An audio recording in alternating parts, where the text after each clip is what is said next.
ARY digital کا drama serial سزاوار آخرکار اپنے انجام کو پہنچ گیا، ایک نہایت خوبصورت اینڈنگ کے ساتھ، جس میں ہر انسان نے اپنے حصے کا سبق سیکھ لیا اور صبر کا بہترین پھل پایا۔ دوستو، اس میں دکھاتے ہیں کہ مکافات عمل کس قدر حقیقی کانسیپٹ ہے۔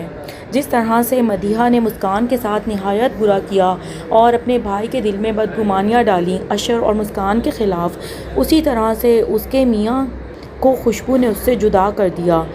اور اپنی ساس کے ہاتھوں بھی مدیحہ نے ضلالت ہی اٹھائی، کیونکہ وہ اپنے ماں باپ کا گھر چھوڑ کر ایک لڑکے کے ساتھ روانہ ہو گئی اور نکاح کر لیا اپنی ماں باپ کی رضامندی کے بغیر، جس کے نتیجے میں اس کی ماں تو اپنی جان سے ہی ہاتھ دھو بیٹھی۔ دوستو، ہوگا اب کچھ یوں کہ سب کو اپنے اپنے کیے ہوئے جرم کا احساس ہو جائے گا، جیسے کہ مدیحہ بھی طلاق کے بعد واپس گھر آ گئی ہے اور اس کو احساس ہو گیا کہ اس نے کس قدر برا کیا مسکان کے ساتھ اور اشر کے ساتھ، اس لیے وہ اپنے باپ سے سب کچھ ڈسکس کرتی ہے اور اس کا باپ اس کو یہی نصیحت کرتا ہے کہ جا کر اپنے کیے ہوئے جرم کی سزا کو چھوٹا کرے اور اشر سے معافی مانگ لے، کیونکہ معافی مانگنے میں کوئی برائی نہیں ہے، کیونکہ سب غلطی اسی کی ہے۔ اس لیے مدیحہ اشر کے پاس جاتی ہے اور اس سے اپنے جرم کی معافی مانگتی ہے کہ میں نے بہت غلط کیا، تمہارا دل بھی دکھایا اور تمہاری بہن کی زندگی بھی خراب کر دی، لیکن دیکھو مجھے اس کا کتنا برا صلہ ملا، آج میں بھی اپنے گھر سے بے گھر ہو گئی ہوں اور ایک طلاق یافتہ ہوں، اور ایک دوسری لڑکی نے آ کر میرا گھر اجاڑ دیا، میرے شوہر کو اپنا بنا لیا ہے، اشر تم مجھے معاف کر دو۔ اشر کی بیوی دامیہ اس کو کنونس کرتی ہے کہ اشر معاف کر دو، مدیحہ کو اللہ نے اس کو خود ہی سزا دے دی ہے۔ دوسری طرف جیسے ہی رضا کو احساس ہوتا ہے کہ وہ کس قدر غلط کرتا چلا آ رہا ہے شروع سے مسکان کے ساتھ، پہلے اپنی ماں بہن کے لیے اس کو ہمیشہ سیکنڈری آپشن رکھا اور اس کے بعد اپنی بہن کے چال کو سمجھ نہ پایا اور مسکان کو طلاق دے دی، اس کے بعد جب اس کو سنبل کے ساتھ بھی زندگی دشوار نظر آئی تو دوبارہ مسکان کی ہستی بستی شادی شدہ زندگی کو پورے طریقے سے تباہ کرنے چلا تھا۔ یہ تو آ کر مدیحہ نے اور سنبل نے اس کی آنکھیں کھول دیں کہ مسکان کس قدر معصوم اور بھولی لڑکی تھی، اس لیے جیسے ہی وہ اپنے کیے کا احساس کرتا ہے اور فون کر کے زاویار سے کہتا ہے کہ وہ معافی مانگنا چاہتا ہے مسکان سے، تو مسکان اس کو صاف سنا دیتی ہے اپنی ساس اور دادو کے سامنے کہ تم تو معافی کے قابل بھی نہیں ہو، میں تو تمہیں اجنبی سے بھی زیادہ حیثیت دیتی ہوں، تم میرے لیے کوئی حیثیت نہیں رکھتے ہو، اس لیے معافی تلافی کی کوئی ضرورت نہیں ہے۔ ایسے میں زاویار اس کے ہاتھ سے موبائل لے لیتا ہے اور کہتا ہے کہ تم ایک شراب کے پیچھے دوڑ رہے ہو رضا، تمہیں چاہیے کہ تم اپنی بیوی کے ساتھ ایک اچھی زندگی گزارو اور مسکان کو ہمیشہ کے لیے بھول جاؤ، کیونکہ مسکان اور میں بہت خوش ہیں، ایک دوسرے سے بہت محبت کرتے ہیں۔ دوسری طرف سنبل کی ماں نہایت پریشان ہوتی ہے سنبل کو گھر آتا دیکھ کر، اور جب سنبل اس کو سب ماجرا کہہ سناتی ہے، سنبل کی ماں اس کو یہی کہتی ہے کہ سنبل میں تمہیں ہمیشہ سے منع کرتی رہی تھی کہ کچھ غلط مت کرو، تم نے اپنے سسرال اور شوہر کے دل میں جگہ کرنے کی بجائے لالچ کو ہی فوقیت دی اور بس اس طرح سمجھا جیسے پتہ نہیں تمہارا شوہر تمہارا ATM کارڈ ہے اور تم صرف دولت کے لیے اس گھر میں گئی ہو۔ بیٹا، گھر اس طرح نہیں بنتے، اور اب تو تم ویسے بھی 1 سے 2 ہونے والی ہو اور تم دونوں 2 سے 3 ہونے والے ہو، اس لیے جا کر رضا کو یہ سب حقیقت بتاؤ کہ تم اس کے بچے کی ماں بننے والی ہو، کیسے رضا تمہیں معاف نہیں کرے گا۔ سنبل نہایت ششوپند کا شکار ہوتی ہے کہ پتہ نہیں رضا اس بچے کو بھی اپنا سمجھے گا یا نہیں،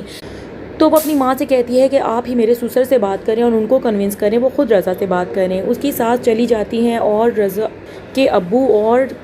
مدیحہ کے سامنے رو رو کر کہتی ہیں کہ ایک بیٹی کو شادی کے بعد اپنے گھر میں دوبارہ روٹ کر آتے ہوئے دیکھنا ایک نہایت ہی تکلیف دہ مرحلہ ہے، آپ میری بیٹی کی غلطی کو معاف کر دیں، اس کو عقل کی کمی تھی اور اس نے اپنی لالچ میں پتہ نہیں کیا کیا کر دیا کہ جب اسے زندگی کی سب سے بڑی خوشخبری ملی تو وہ خوشخبری بھی اس کے دل میں کوئی خوشی نہیں لا پائی ہے، تو وہ ان کو بتاتی ہے کہ رضا باپ بننے والا ہے اور سنبل امید سے ہے۔ یہ سن کر تو رضا کا باپ بہت خوش ہو جاتا ہے اور مدیحہ بھی یہی کہتی ہے کہ آپ پریشان نہیں ہوں، میں یہ تکلیف سمجھتی ہوں کہ کس طرح سے جو لڑکی شوہر کے دل میں گھر نہیں بنا پاتی وہ کتنی برباد ہو جاتی ہے، تو میں خود جا کر سنبل کو لے آؤں گی۔ چنانچہ دونوں باپ اور بیٹی جا کر سنبل کو لے آتے ہیں اور رضا کو بھی بتاتے ہیں کہ رضا تم اس کو معاف کر دو، اب تو ہمارے گھر میں خوشی کی خبر آ گئی ہے اور شاید اللہ نے ہی یہ اس کا تحفہ عنایت کیا ہے، جو صبر تم نے کیا، جو تکلیف تم نے جھیلی، یقیناً یہ بچہ آ کر سب تکالیف ختم کر دے گا۔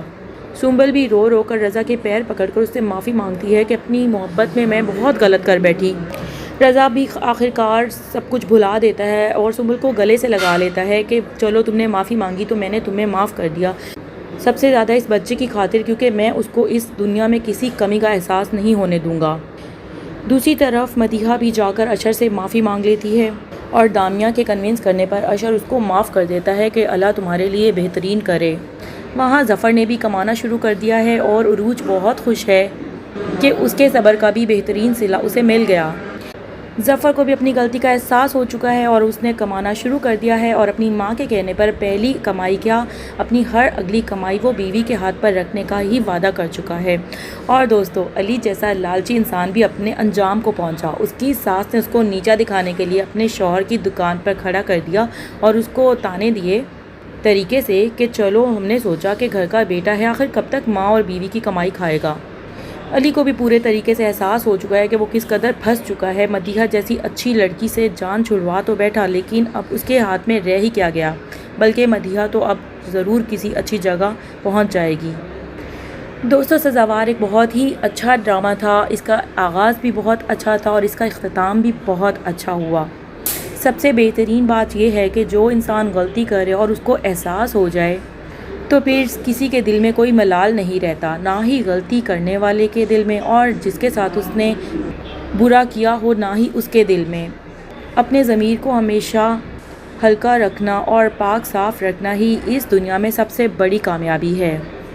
مسکان اور اشر کے ماں باپ نے بھی جس طرح ہمیشہ دانائی سے کام لیا اور کبھی واویلا نہیں کیا، بلکہ طریقے سے اپنے بچوں کے ہر معاملے کو حل کیا اور کبھی خاندان کی اونچ نیچ دیکھے بغیر اپنے بیٹے اشر کی بھی شادی وہاں کی جہاں وہ چاہتا تھا اور دامیہ کو اپنی بہو سے زیادہ بیٹی کی طرح رکھا، اسی طرح دامیہ نے بھی بہو سے زیادہ بیٹی ہی بن کر دکھایا اور گھر کا ایک اہم فرد بن گئی۔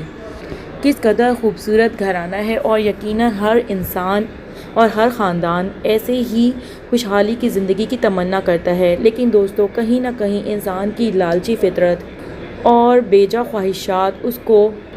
ضرور زندگی میں نقصان پہنچاتے ہیں، لیکن قدرت کا نظام اپنے ہی طریقے سے چلتا ہے اور آخرکار اپنے ہی طریقے سے بتاتا ہے انسان کو کہ ایک تیری چاہت ہے اور ایک میری چاہت ہے، اور پھر ہوتا وہی ہے جو قدرت کی چاہت ہے، اور بے شک وہی بہترین طریقہ حیات ہے۔ اس ڈرامے کے بارے میں آپ کی کیا رائے ہے؟ آپ نے کیا سبق دیکھا اور کیا آپ اس انجام سے خوش ہوئے اور مطمئن ہوئے؟ اپنی رائے کا آغاز ضرور کمنٹ باکس میں کیجیے گا۔ سزاوار کا یہ سفر بہت حسین گزرا۔ ARY ڈیجیٹل کے اگلے ڈرامے کے ریویو دیکھنے کے لیے ہمارے ساتھ رہیے گا اور ہمارے چینل کو سبسکرائب کر دیں۔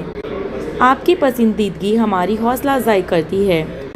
جلد ہی نئے ڈرامہ کے نئے ریویو کے ساتھ ملاقات ہوگی۔ دعاؤں میں یاد رکھیے گا۔ اللہ حافظ۔